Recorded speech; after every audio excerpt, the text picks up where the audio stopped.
How do people in developing countries perceive fitness? Is it seen as a luxury or a necessity? How do cultural beliefs, economic conditions, and limited access to gyms or equipment influence their approach to staying active? Do daily labor and traditional lifestyles naturally promote fitness? Or is there a growing awareness of structured exercise and modern health trends? Here are some key perspectives. Before diving in this video, hit subscribe, like, and share. 1. Fitness as a luxury versus necessity. In many developing countries, fitness is viewed through different lenses depending on one's socioeconomic background. In urban areas, gym memberships and trendy fitness programs are often seen as luxuries reserved for the middle and upper classes.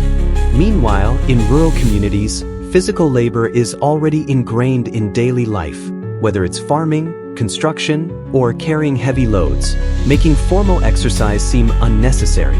The idea of fitness, therefore, is often shaped by necessity rather than leisure, with many people naturally maintaining strong, lean bodies through their work.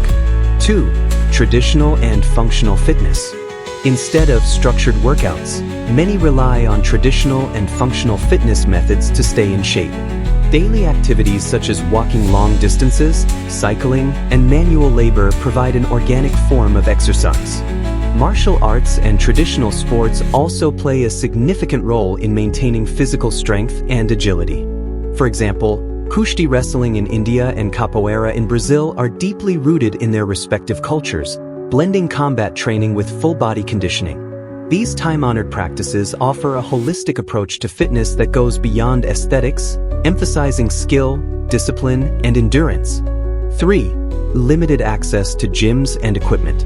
Access to modern fitness facilities remains a challenge for many, with gyms often being too expensive or too far away.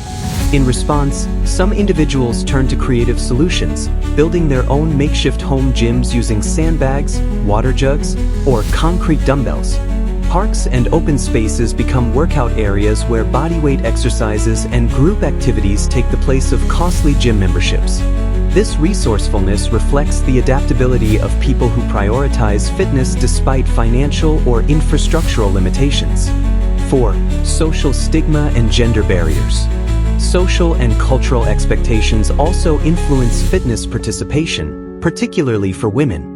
In certain communities, muscular physiques are not widely embraced, leading to societal pressure against weightlifting or bodybuilding. Cultural restrictions may also limit women's ability to exercise in public spaces or wear athletic clothing, making it harder for them to engage in physical fitness openly.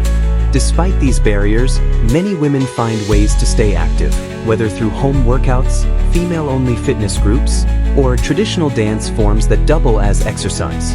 As attitudes shift, more people are beginning to embrace the idea that fitness is for everyone, regardless of gender or social class.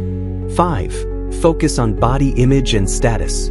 Cultural perceptions of body image deeply influence fitness priorities in many developing countries. In certain regions, thinness is often idealized, leading people to focus more on dieting than strength training. Conversely, in some communities, a larger body is associated with wealth and prosperity, while extreme leanness can be mistakenly linked to poverty or malnutrition. These societal expectations shape how individuals approach fitness, whether striving for a slim figure through restrictive eating or avoiding weight loss to maintain a more successful appearance. As a result, muscle building and strength training are often overlooked in favor of body image-driven goals. 6. Growing influence of social media and fitness trends. The rise of social media, however, is rapidly transforming these traditional views. Fitness influencers and athletes on platforms like Instagram, TikTok, and YouTube are inspiring younger generations to explore weight training, calisthenics, and bodybuilding. With limited access to gyms, many are turning to home workouts, outdoor calisthenics, and creative bodyweight exercises. Viral fitness challenges and online workout tutorials have made fitness more accessible than ever, sparking new enthusiasm for strength and athleticism. The influence of digital fitness culture is slowly reshaping perceptions, encouraging people to pursue functional fitness rather than just aesthetic goals. 7. Nutrition challenges. Despite the growing interest in fitness, nutrition remains a significant challenge. Many people struggle to consume enough protein due to the high cost of meat, dairy, and supplements. Instead, diets tend to be heavily carb-based, relying on staple foods like rice, bread, and maize, which can make muscle growth more difficult without proper planning. While some turn to plant-based protein sources such as lentils and beans, balancing macronutrients remains a struggle for those with limited resources. Economic barriers often mean that proper nutrition takes a back seat to affordability, making strength gains harder to achieve. 8. Rising health awareness. However, awareness of fitness and health is steadily rising, driven by concerns over lifestyle diseases such as diabetes, heart disease, and obesity. As processed foods become more common, more people are recognizing the importance of exercise in disease prevention. Governments and local organizations are stepping in with initiatives like public workout parks, cycling movements, and fitness campaigns to encourage an active lifestyle. While challenges remain, the shift toward health consciousness is laying the foundation for a future where fitness is seen not just as a luxury, but as a necessity for a better quality of life. 9. Religious and cultural influences. Religious and cultural beliefs play a significant role in shaping fitness habits across developing countries. Certain religious practices encourage physical discipline, such as yoga in Hinduism, which promotes strength and flexibility, or fasting periods in Islam and Christianity, which can influence training schedules. However, cultural norms sometimes create barriers to fitness, particularly in conservative societies where gym attire and mixed-gender workout spaces are viewed as inappropriate.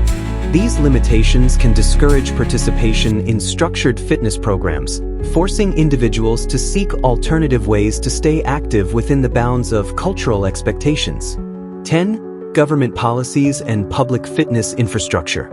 Government policies and public infrastructure also greatly impact fitness accessibility. Some countries actively promote public health by investing in outdoor gyms, parks, and state-sponsored sports programs, making exercise available to all. However, in regions where pressing issues like food security and employment take priority, fitness remains a private endeavor, often reserved for those who can afford gym memberships or personal training. Without government-backed initiatives, fitness is seen as a luxury rather than a necessity, leaving many people without access to proper workout facilities or organized sports programs. 11. Influence of sports and national pride. For some, national pride and sports culture provide a gateway into fitness. Countries with deep-rooted athletic traditions, such as boxing in the Philippines, soccer in Brazil, or wrestling in Iran, instill a sense of discipline and strength in young athletes. The success of national sports heroes and Olympians serves as inspiration, motivating individuals to train and push their physical limits. Even in places with limited gym access, the influence of sports culture fosters a fitness mindset, proving that structured exercise isn't the only path to strength and endurance. 12. Fear of injuries and lack of medical support. Despite growing interest in fitness, fear of injury and limited medical support often discourage people from engaging in intense physical activity. Misinformation about weightlifting causing joint damage or stunting growth leads many to avoid resistance training altogether. With healthcare being expensive or inaccessible in some regions, the risk of injury becomes a major concern, further deterring people from lifting heavy or experimenting with new workouts. Without proper coaching or education, these fears persist, preventing many from realizing the full benefits of strength training and physical fitness. Conclusion: fitness in developing countries is shaped by resilience and creativity, with many relying on daily labor, bodyweight training, and outdoor workouts instead of gyms. Despite challenges like cost, social stigma, and limited access, social media and rising health awareness are driving change. As governments invest in public spaces and people embrace functional fitness, more individuals are proving that strength isn't about expensive facilities, it's about determination. Fitness is not a luxury, it's a lifestyle within reach for anyone willing to move, adapt, and push forward.